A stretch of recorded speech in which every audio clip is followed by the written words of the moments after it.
अस्सलाम वालेकुम नाज़रीन, प्रोग्राम ओपिनियन में अली काज़ी में भलीकार आऊँ आए यासिर अहमद हमको स्टूडियो में ज्वाइन कंदा सीनियर तज्ज़ियाकार अली काज़ी साहब।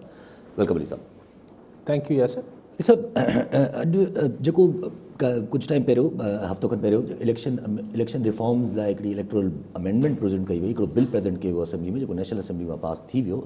उन में 62 अमेंडमेंट्स टोटल विधियूं वयूं ऐं जिन खे अॼु कल्ह election commission of Pakistan basically 28 उन्हनि मां 62 मां त रिजेक्ट करे छॾियूं। जी, इलेक्शन कमीशन ऑफ पाकिस्तान जेको आहे, जेको हुकूमत ईंदड़ इलेक्शन लाइ कानून साज़ी नई कई आहे, उन मां 28 शिकनि खे चयो आहे त ही इलेक्शन कमीशन खे कमज़ोर करणु, उनजा इख्तियार खसणु ऐं उनजा इख्तियार उरहांगण बराबरि आहे। इलेक्शन कमीशन खे कमज़ोर करणु मूंखे सम्झ नथी अचे त इमरान ख़ान साहिबु जॾहिं अपोज़िशन में हूंदो हो त बार बार चवंदो हो त इदारनि खे वधीक ख़ुदि मुख़्तियार कजे, बाख्तियार कजे, त पोइ इलेक्शन कमीशन त जी जेका प्रेज़ेंटेशन हुई, ब्रीफिंग हुई हिन तरमीमी बिल खां अॻु में, उनमें उन ही ॿुधाया आया सरकार खे त तव्हां हिन सां इलेक्शन कमीशन खे मुतासिर कंदो ऐं कुझु हंधनि ते नादरा जे मातहत करे छॾींदो तव्हां इलेक्शन कमीशन खे। लेकिन में हिकिड़ी तमामु ज़्यादती वारी जेको हर सिंध जे माण्हुनि खे, ॿियनि पाकिस्तान जे माण्हुनि खे बि हिकिड़ी जेका तरमीम आहे उहो तमामु मतिलबु इंतिहाई ग़लति आहे त ईंदड़ जेके तकबंदियूं थींदियूं उहे वोटरनि जे बेसिस ते अंगनि जे मूजिबि थींदी, न कि आबादी जी बुनियाद ते।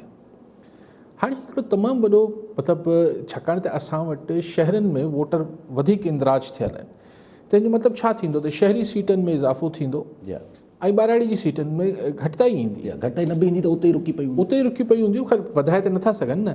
सीटूं त जेतिरियूं सूबे जूं आहिनि उन में ई इलाइक़ा सिर्फ़ु तकबंदी मटिजे पई। त ॻाल्हि इहा आहे त भाई इहो किथे जो इंसाफ़ आहे? जेको नुमाइंदो हूंदो क़ौमी असैम्बली में या सूबाई असैम्बली में, उहो हुन तक जी अवाम जो नुमाइंदो हूंदो आहे, हुन तक जे वोटरनि जो नुमाइंदो कीअं थी वेंदो? जी मिसाल 18 सालनि जो ॿारु, माना जेको 17 सालनि जो ॿारु आहे जेको वोट नथो करे, मतिलबु हू हुन MNA MPA खे पंहिंजो नुमाइंदो तसवर न करे ऐं हू MNA MPA में चए त ही तूं वोटर थोरी आहीं जो असां तुंहिंजो नुमाइंदो आहियूं, असीं तुंहिंजा नुमाइंदा थोरी आहियूं, तुंहिंजे मसइलनि सां तुंहिंजे, या को ख़ातून या मर्द या बुज़ुर्ग या जवान जंहिंजो वोट इंदिराज न थियल आहे, त छा हुन तक जे जेको MNA MPA आहे हुनजो नुमाइंदो न आहे छा?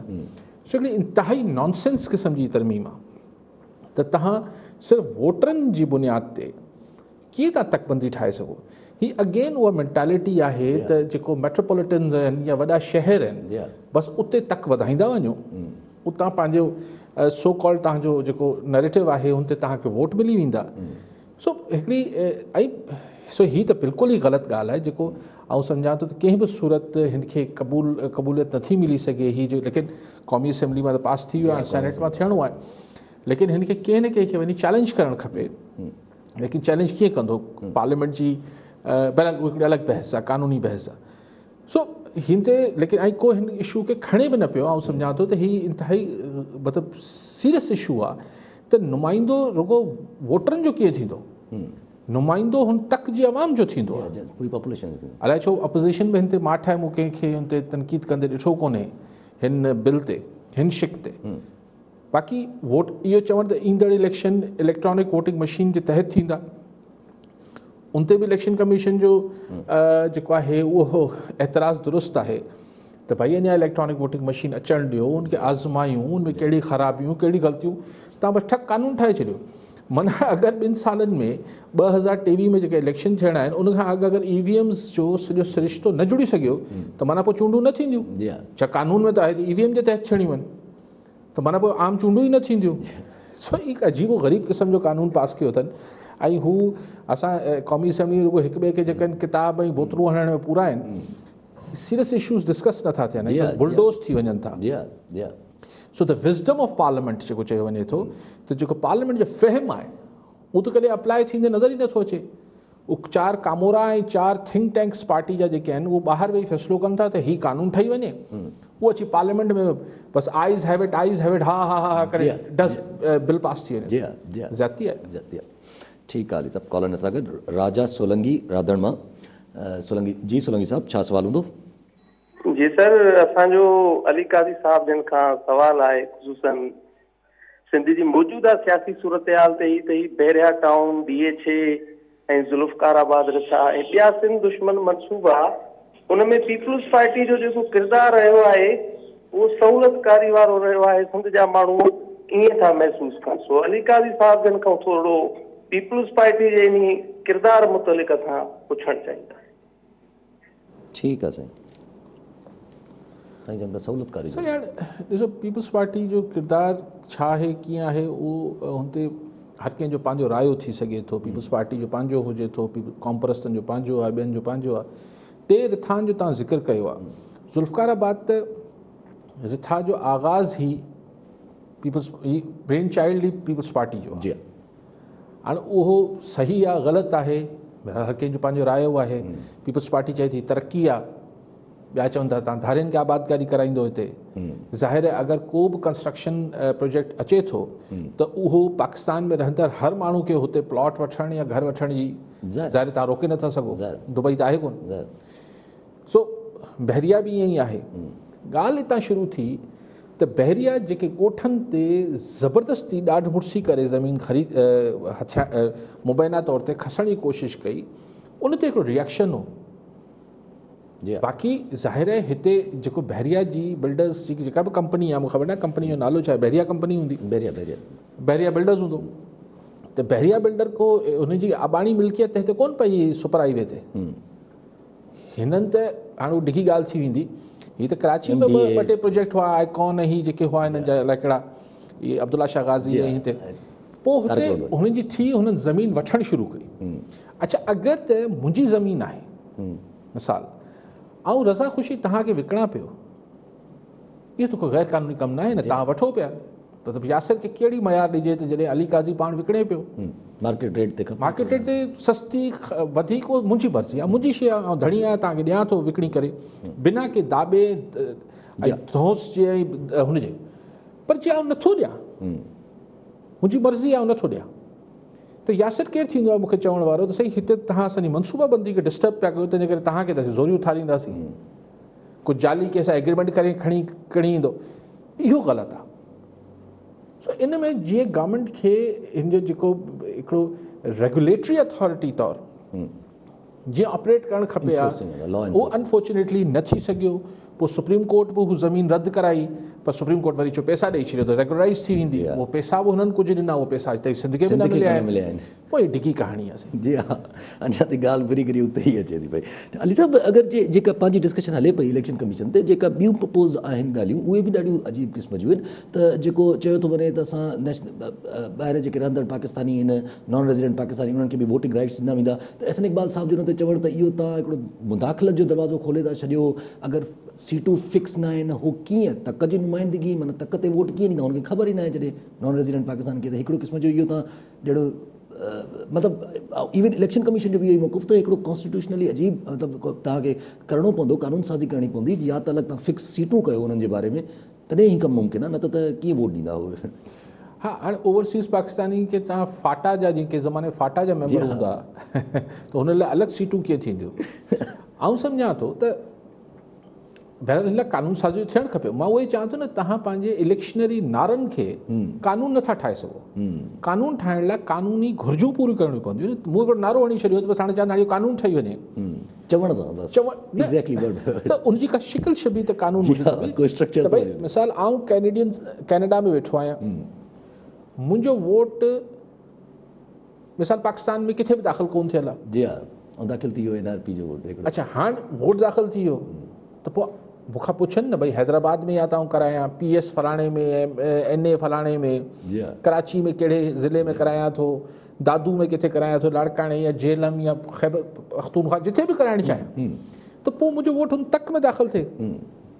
लेकिन सवाल इहो आहे त अगरि मिसाल आउं हिकिड़ो MNA जो कैंडिडेट आहियां ऐं मुंहिंजे तक में को ओवरसीज़ पाकिस्तानी को 10,000 वोट आहिनि मिसाल, हिन 10,000 माण्हुनि खे आउं राब्तो कीअं कंदसि कीअं, आउं हुन लाइ मुहिम कीअं हलाईंदुसि। इहो त मुंहिंजो एज़ अ उम्मीदवार मुंहिंजो हिकिड़ो कानूनी इख़लाक़ी हक़ आहे न, त आउं पंहिंजे वोटर खे कन्विंस कयां त हू मूंखे वोट ॾे। उन 10,000 माण्हू खे कीअं कयां? जी हा, ऐं इहे 10,000 खां 20,000 थियण में केतिरो टाइम लॻंदो आहे, सभु कीअं ख़बर पवंदी? हा, न उहो त पोइ जेके रजिस्टर्ड हूंदा, बाक़ी त हू हिन में हू जेका मैनिपुलेशन वारी ॻाल्हि कयो पिया उहो त बसि पोइ जी हा, तमामु घणी हिकिड़ा दरवाज़ा खोली था वञनि हिन ॻाल्हि ते। त ठीकु आहे अगरि आख़िरी हिन जी इलेक्शन कमीशन जी हिन जी आख़िरी अगरि अमेंडमेंट ते ॻाल्हि कजे त हिकिड़ी बि हिननि ॻाल्हि कई आहे अमेंडमेंट जी, त जेका पार्टी रिक्वायरमेंट हूंदी आहे 2,000 वोटर्स जी, उहा 2,000 वोटर मेंबर न हुजणु खपनि, 10,000 मेंबर हुजणु खपनि हर पार्टी जा। असां वटि माशाल्लाह ख़ुदि कफ़ील आहियूं पार्टियुनि जे मामले में, पाण जाम पार्टियूं आहिनि, जी हा, पर जमहूरियत आहे न। हिकिड़ी टांगा पार्टी में 4 माण्हू आहिनि, उन्हनि मर्ज़ी आहे पंहिंजी पार्टी ठाहीनि था, तव्हां केरु थींदा आहियो उनखे चयो न तव्हां घटि में घटि 10,000 मेंबर कयो ऐं 2,000 मेंबर कयो, तव्हांजो छा वञे हिन सां? हीउ बेसिक डेमोक्रेटिक रूह जे ख़िलाफ़ु आहे।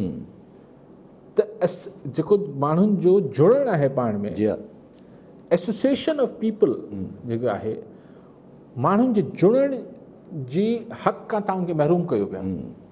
कीअं बसि मर्ज़ी वारनि, मां त 2,000 बि केरु थींदा आहियो तव्हां चवण वारा? जी हा, भई असीं 4 माण्हू असीं पार्टी ठाहियूं था, असीं बाक़ी पाकिस्तान जी पार्टियुनि सां नथा इतफ़ाक़ कयूं। जी हा, उहो त हाणे पोइ हुननि जी मर्ज़ी आहे, मोबिलाइज़ मर्ज़ी आहे न। पोइ अगरि हुनखे 4 माण्हुनि खे 2.5 वोट मिलंदा, उहो हिकु अलॻि बहस आहे। जी हा, पर तव्हां उनखे कानूनन बैन कीअं था करे सघो? बैन कीअं था करे सघो? ठीकु आहे साहब, कॉलर सां गॾु वज़ीर हसन मंगरहार खोरवा मां। जी मंगरहार साहब, छा सवाल हूंदो? अस्सलाम वालेकुम। वालेकुम अस्सलाम। साईं, असली सवाल असांजो इहो आहे अली काज़ी खां त सिंध में जेको आहे सो मंशियात सिंध जे लाइ नासूर बंदी जेको आहे, जेको ॿाहिरां मंशियात अचे थो या उनजी रफ़्तार रोकम का कोन थी थिए, या जेको मक़ामी सतह ते मंशियात बणिजे थो, छा हिनजी का रुकावट थी सघे थी? इन ते थोरो तबसरो कजो। ठीकु आहे साईं। साईं, रोकथाम थियण ते अचे त ॿिन्ही जी थी सघे थी साईं, न करण ते अचनि त कंहिंजी बि नथी थी सघे। ठीकु आहे सभु।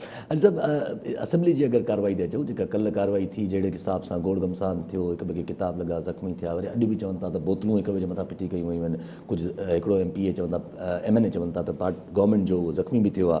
त असद कैसर साहब एक्शन में आया आहिनि, 7 ॼणनि खे उन्हनि बैन करे छॾियो आहे असेंबली में अचण लाइ, पर ऑपोज़िशन जेको आहे उहो रिथबंदी लाइ तयारु थी वई आहे, हिकिड़ो माना जुड़ी वई आहे त भई हाणे असद कैसर जे ख़िलाफ़ु जेको आहे असांखे वोट ऑफ नो कॉन्फिडेंस खणी अचिणो आहे। सही कोशिशि कंदा रहंदा आहिनि। पहिरीं बि हिकिड़ो चयूं त असीं स्पीकर जे ख़िलाफ़ु नो कॉन्फिडेंस आणींदासीं, पोइ हीअं ताज़ो चयूं त हिन डिप्टी स्पीकर जे ख़िलाफ़ु नो कॉन्फिडेंस आणींदासीं, हाणे चऊं था स्पीकर जे ख़िलाफ़ु अगरि नो कॉन्फिडेंस अची वञे थो त मतिलबु इमरान ख़ान जे ख़िलाफ़ु नो कॉन्फिडेंस हूंदो, करे ॾेखारीनि, पोइ त मसलो हल थी वेंदनि।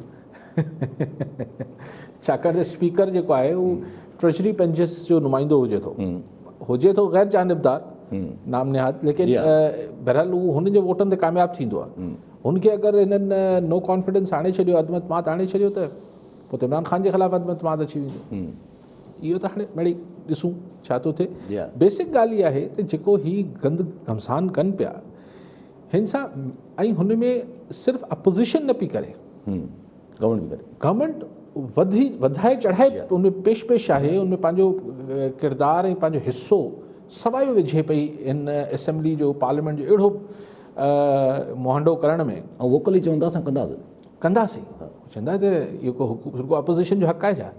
गंद करणु असांजो बि हक़ हो, बुनियादी हुकूक में शामिलु थी वियो आहे हाणे। त हिन सां ॻाल्हि इहा आहे त पार्लियामेंट जो अहिड़ो हशर करण खां पोइ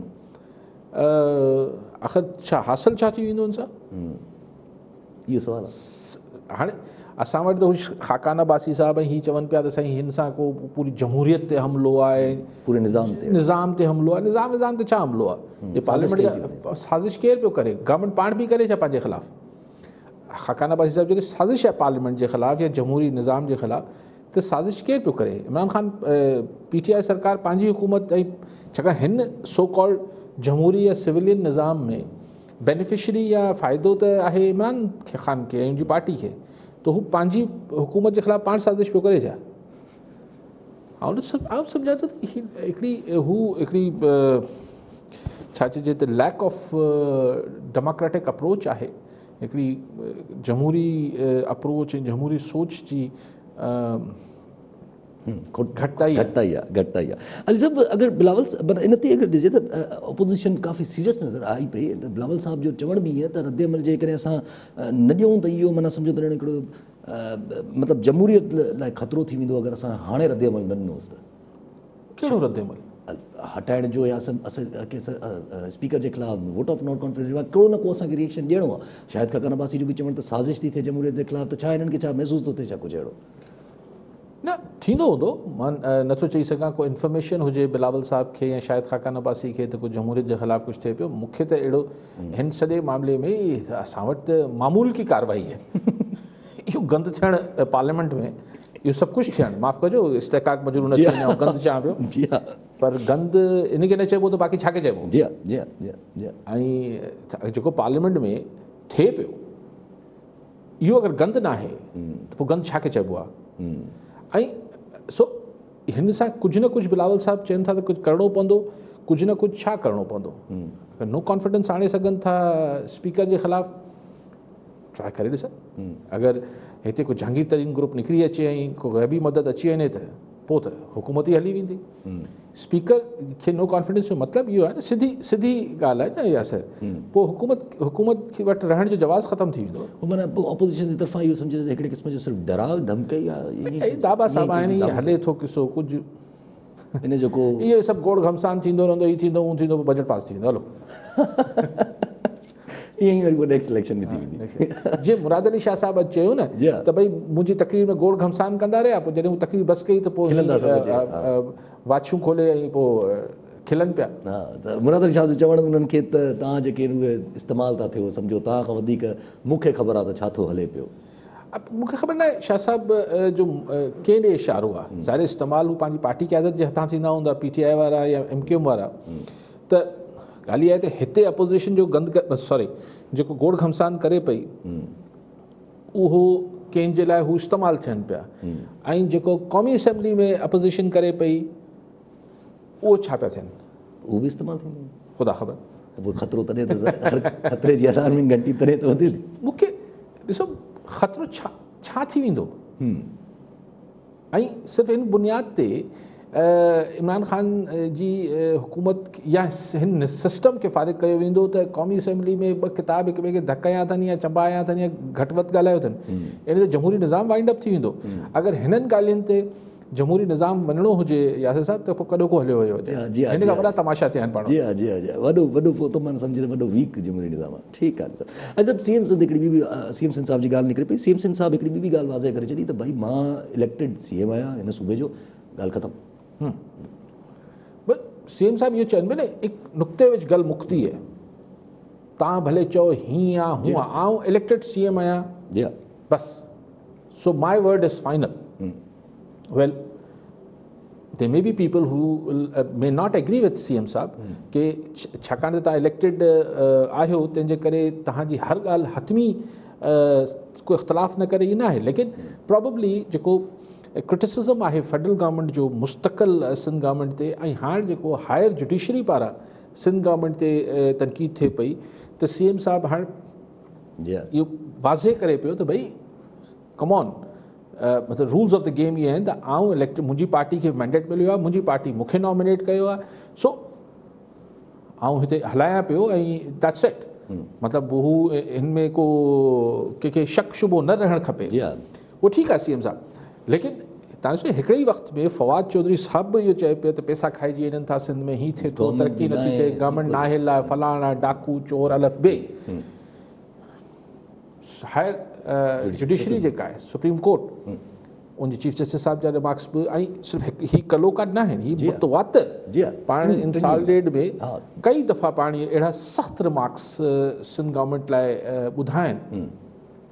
सो जी हा, जी अॼु बि जेको चवणु जेके कॉमेंट्स आहिनि पंहिंजा चीफ जस्टिस साहब जा, त पहिरियों त उन्हनि हुकुम बि ॾेई छॾियो त हिकिड़ो शरफ़ फैसल ते टावर आहिनि, उन्हनि खे बि किराइणो आहे, ऐं ॿियो उन्हनि ज़मीनुनि तां बि ख़ाली करण लाइ 3 महीननि में चयो आहे त ज़मीन जा जेके बि सरकारी ज़मीनूं आहिनि उन्हनि तां सॼी तजावज़ूं सॼियूं ख़ाली करणियूं आहिनि, 3 महीननि में रिपोर्ट सबमिट करणी आहे। ऐं ॿियूं उन्हनि जूं जेके रिमार्क्स आहिनि उहे बि ईअं ई आहिनि त कराची समेत पूरे सिंध जो तव्हां बेड़ो गर्क करे छॾियो आहे हिन हिसाब सां। बहरहाल ॾिसो ॻाल्हि इहा आहे त जजिस जीअं CM साहब चयो त जज न ॻाल्हाईंदा आहिनि, संदन फ़ैसिला ॻाल्हाईंदा आहिनि। त हाणे पाण जेको फ़ैसिला ॿुधूं पिया, मिसाल हिकिड़ो को अलाए को टावर आहे, नस्ला टावर, टस्ला नस्ला नस्ला, अच्छा, हिन में ख़ाली अलाए 20-25-30 सालनि खां माण्हू रहिया पिया आहिनि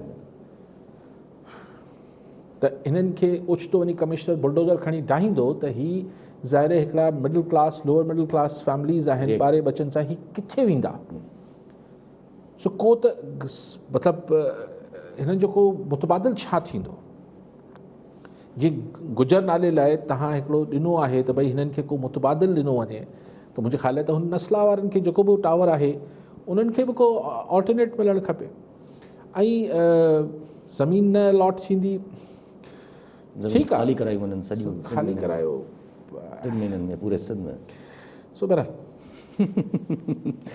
एग्जीक्यूटिव थोरो ॾुखियो आहे न मतिलबु इहो ई त ही हिकिड़ा प्योरली एग्जीक्यूटिव मामलात आहिनि बहरहाल जुडिशरी चयो आहे करिणो त पवंदो ठीकु आहे सर ऐं सभु CM सिंध साहिबु ॿियो बि तानो आयो हिकिड़ो हाणे MKM खे ई लॻे थो पियो त थोरो तानो आयो आहे हिकिड़े क़िस्म जो त MKM वारनि खे चवणु उन्हनि जो त भई मुस्तरद थी विया आहिनि उहा पार्टी जेका असांजो बजट मुस्तरद करे थी पहिरियां 21 सीटूं हूंदियूं आहिनि हाणे 2-4 सीटूं बचियूं अथनि क्यों ज़ख्मों पे नमक चढ़ रहे हैं शाह साहब MKM के ज़ख्मों पे नमक ना चढ़े सो उन्हनि खे त हू त चवनि था न असांजे लाइ 14 लाइ केतिरी सीटूं चोरी थियूं जी हा पाण चयो त हू पंहिंजे जेके चोरी जा पेरा आहिनि उहे PTI ॾे खयो बीठा आहिनि जी पर इतिहादी PTI जा आहिनि कमाल आहे न MKM जो बि डलम आहे MKM जेको आहे इन जो बि हिकिड़ो वॾो हिकिड़ो अलमियो आहे त हू चए त असांजी सीटूं चोरी थियूं आहिनि कराची मां 14 लाइ 15 केतिरी सीटूं चोरी थियूं अथनि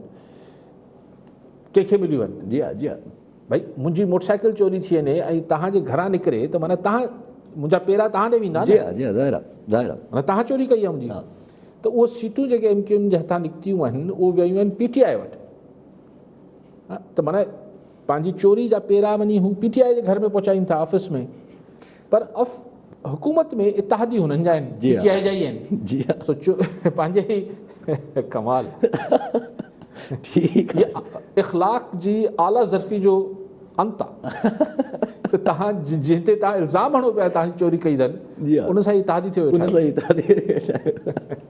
ठीकु आहे कॉलर सां गॾु अली असगर मेमर ठारू शामा जी मेमर साहब छा सवाल हूंदो वालेकुम सलाम कहिड़ा अल्हम्दुलिल्लाह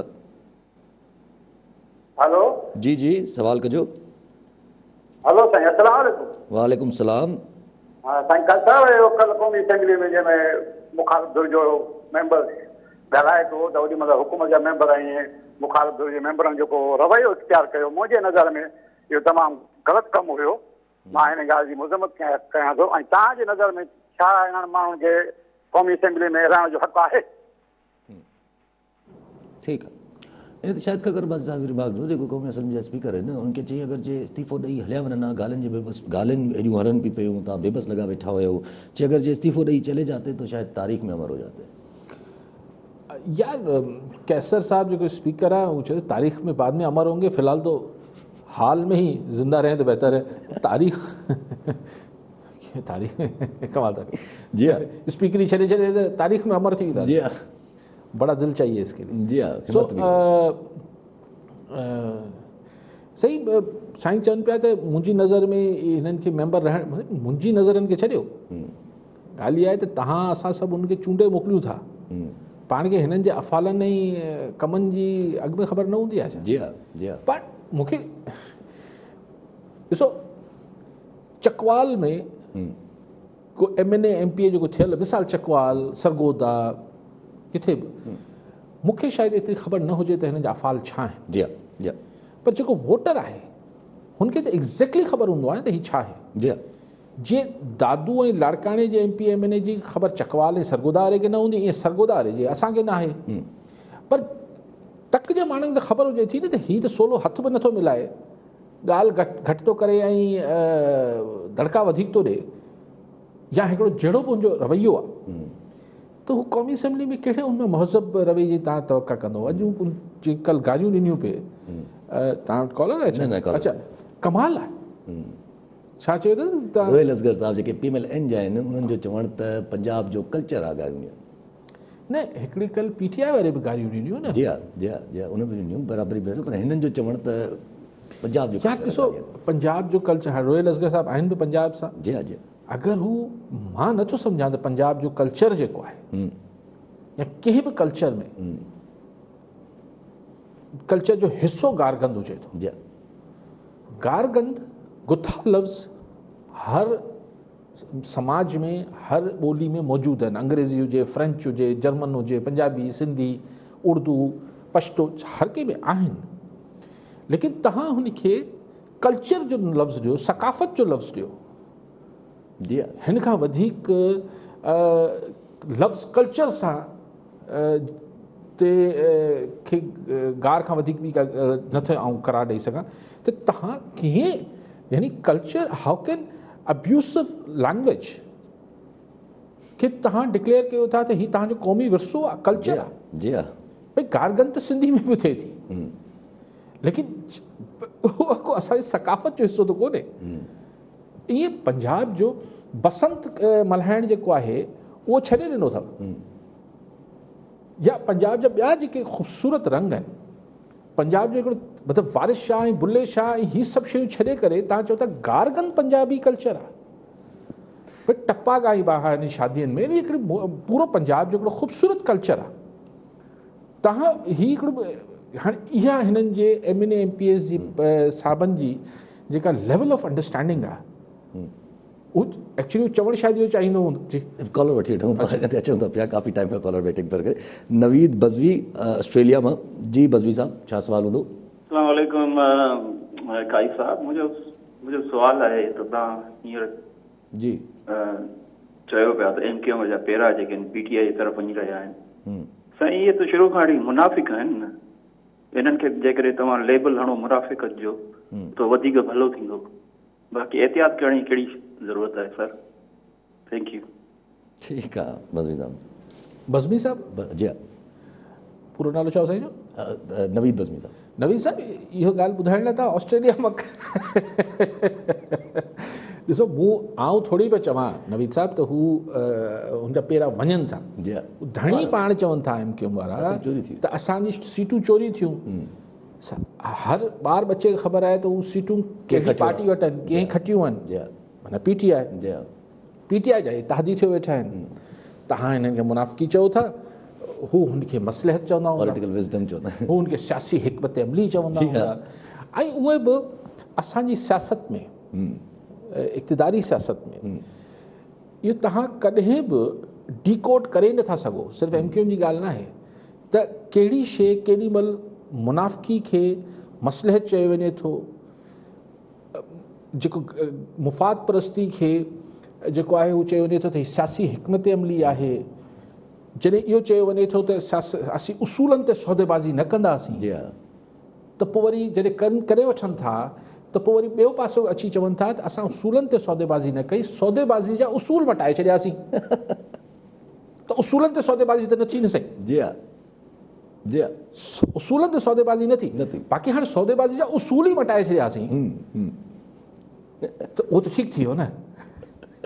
सो हीउ जेको तव्हां स्ट्रेट वर्ड्स हिनमें छिरकां कोन पियो, हीउ पाकिस्तान जी सियासत, इक़्तिदारी सियासत जा 72 साल हिन ॻाल्हियुनि सां भरियल आहिनि। जी हा, कातिली अब जेको तव्हां हाणे हिकिड़ी मिसाल न आहे, हज़ारे मिसाल। इहा ई MQM जी हा, छा नथी चए पीपल्स पार्टी खे, ऐं पीपल्स पार्टी छा नथी चए MQM खे। अॼु बि चयो मुराद अली शाह साहब, लेकिन अञा 4 महीना बि न थिया आहिनि, पीपल्स पार्टी ऑफर कई MQM खे हुकूमत में अचण लाइ। त अगरि MQM अची वञे हा त इहा त थी पॉलिटिकल स्ट्रैटेजी, सियासी हिकमत अमली। जी हा, तव्हां वारी ॻाल्हि त माना एॾो ब्लैक एंड वाइट न रखिजे शयुनि खे। असां वटि रखियो वेंदो ई कोन्हे, रखणु घुरिजे। कोई अख़लाक़ियात जा पैमाना हुजणु खपनि, उहा अमानत न हुजनि।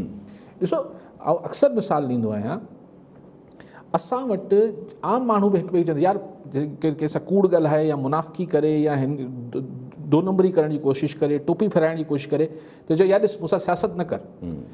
ॿिए लफ़्ज़ में असांजे समाज में इहो मुरविज आहे त तव्हां अगरि ठगी कयो पिया, मुनाफ़िकी कयो पिया, कूड़ पिया ॻाल्हायो त तव्हां हुनखे सियासत जो लफ़्ज़ ॾिनो वञे थो बदकिस्मती सां। जितां साईं फ़ोन कयो ऑस्ट्रेलिया मां या हीअ जेके फर्स्ट वर्ल्ड कंट्रीज़ जिते डेमोक्रेसीज़ तमामु, उते ॿियूं ॻाल्हियूं शायदि फबी वञनि लीडरनि खे, पर कूड़ नथो फबे। जी हा, कूड़ हज़म न पाण में भले माण्हू आम माण्हू ॻाल्हाए वठनि ऑस्ट्रेलिया में सिडनी में या मेलबर्न में या वॉशिंगटन में या लंडन में, लेकिन अगरि तव्हां पब्लिक फिगर आहियो तव्हांखे कूड़ ॻाल्हाइण जी इजाज़त न आहे। जी on the record on the record कूड़ नथा ॻाल्हाए सघो। असां वटि ओहो पीस ऑफ केक। जी हा असां वटि त जेको जेतिरो वधीक ॻाल्हाए ओतिरो होशियारु आहे, ओतिरो शातिर आहे। जी हा जी हा सही वाह जी मल हई। जी हा असां वटि वरी उन जी तारीफ़ बि थिए थी। जी हा सोसाइटी में अहिड़ी क़िस्म जी सियासत जी एक्सेप्टेंस मौजूदु आहे। फ़र्क़ु कई थी सही कमाल कई। ॾिसी हीअं करे हीअं फेराए छॾी, हा करे कहिड़ी ठगी कई, हू हुन सां मिली वियो, पोइ हीअं थी वियो, पोइ ॾिसो सही वाह। ठीकु आहे। ॾिसो कॉलर सां गॾु मोलचंद नगर पार्कर मां। जी मोलचंद साहब छा सवाल हूंदो?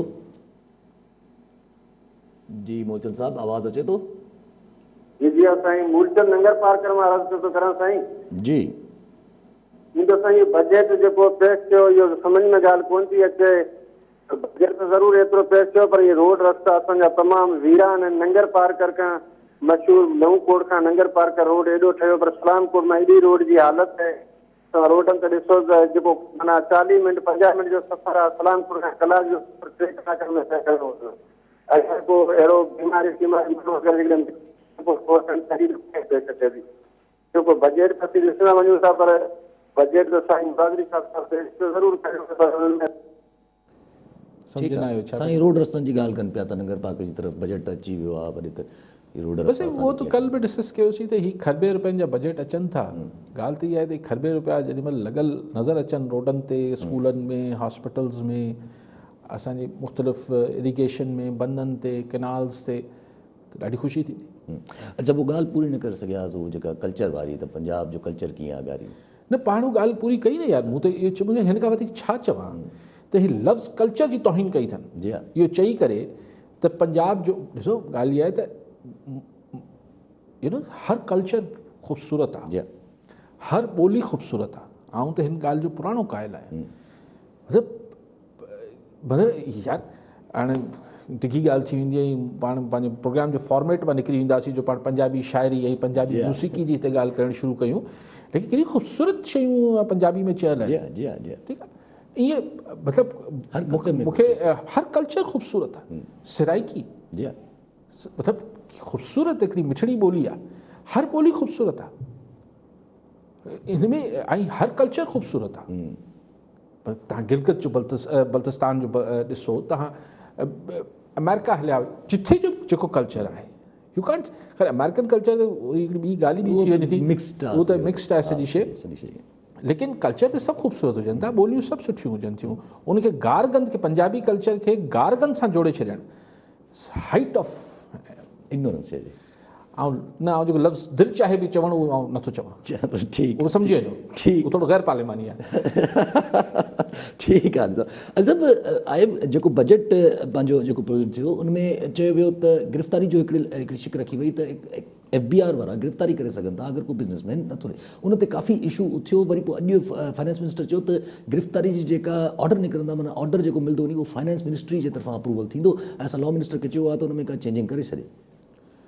ॾिसो क्वेश्चन इहा आहे त पहिरीं त फाइनेंस मिनिस्टर साहिबु इहो तासुर ॾिनो त हू ॾाढो बिज़नेस फ्रेंडली आहे ऐं हू FBI जा इख़्तियारात घटाए पियो, हू थर्ड पार्टी ऑडिट जी ॻाल्हि करे पियो, ऐं बिज़नेसमैन खे हिकिड़ो सुठो मैसेज, सॉफ्ट मैसेज वियो त यार ही सम्झे पियो, छो त गिरफ़्तारी थींदी मुंहिंजे हुकुम सां थींदी।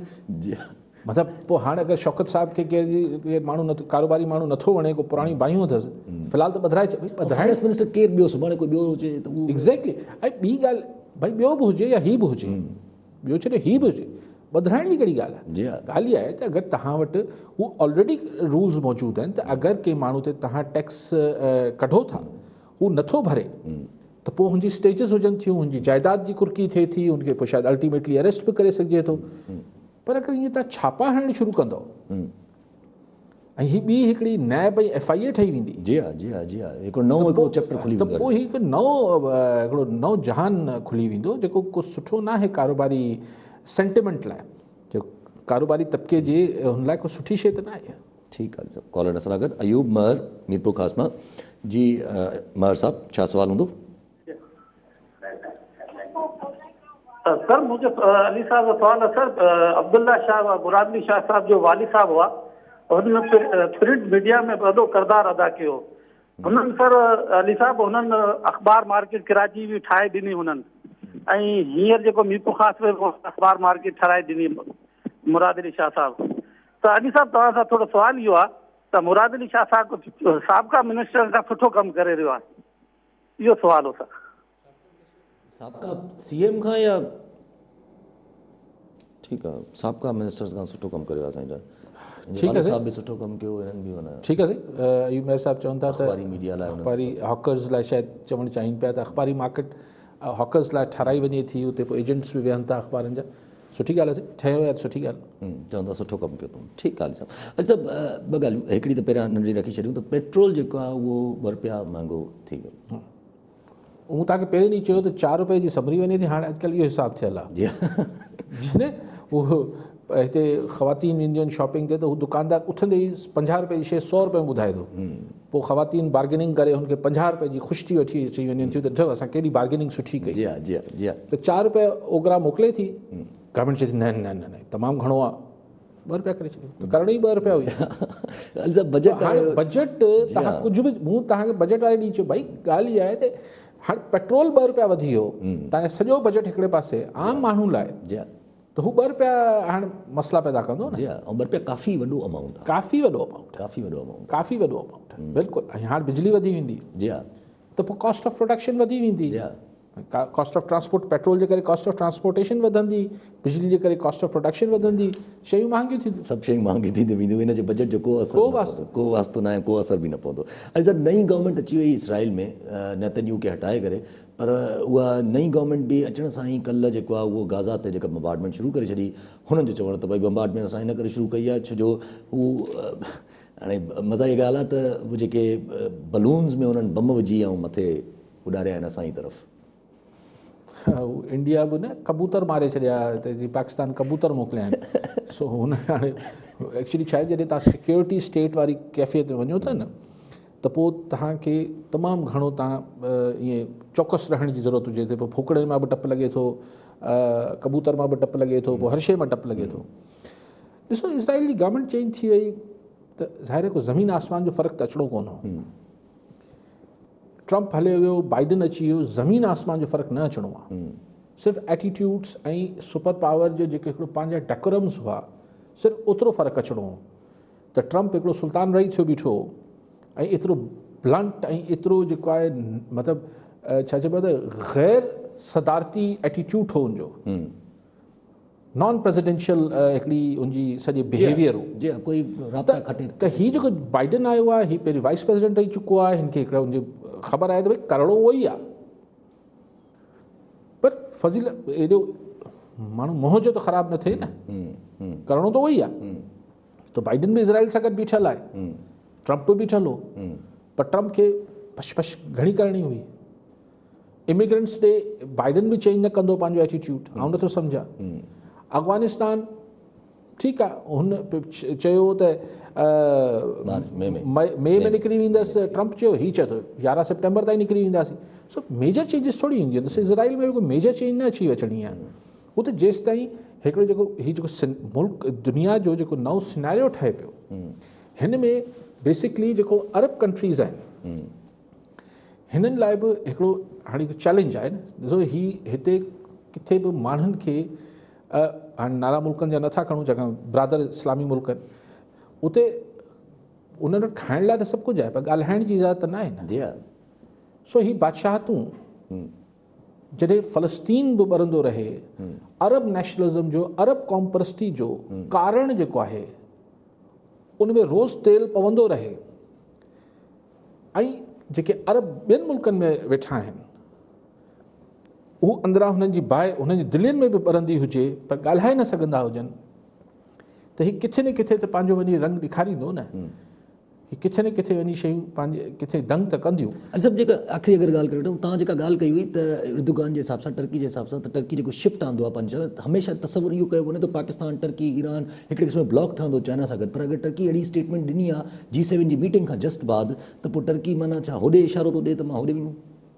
ॾिसो टर्की जी पुराणी ख़्वाहिश हुई एज़ अ कंट्री, तय्यब अर्दगान जी बि हूंदी या न हूंदी, बिल्कुलु हुनजी बि हूंदी, एतिरे सालनि खां वेठो आहे उनजी बि हूंदी। टर्की जा मुफ़ाद हिन में आहिनि त हू यूरोपियन यूनियन जो हिसो थिए, बॉर्डर्स भी गॾु आहिनि, सभु कुझु गॾु आहे। अधु त टर्की यूरोपियन हुन में अचे थो, त उनजी ऐं ज़ाहिर आहे टर्की अगरि यूरोपियन यूनियन जे अंदरि अचे थो त पोइ हू पाकिस्तान ईरान सभिनी खे ख़ुदा मतिलबु पोइ ज़ाहिर हुनजा, ऐं उहो थियण लाइ हुनखे यूके ऐं अमेरिका ॿिन्ही जी ऐं जर्मनी फ्रांस जी जेके G7 आहिनि हिन सभिनी जी जेका ब्लेसिंग्स जी ज़रूरत आहे। ब्लेसिंग्स जी ज़रूरत आहे। ठीकु आहे अली साहब, वॾी महिरबानी अली साहब। नाज़रीन, अॼु जे प्रोग्राम जो वक़्तु पूरो थियो, वरी मिलंदासीं ईंदड़ प्रोग्राम में। दुआनि में।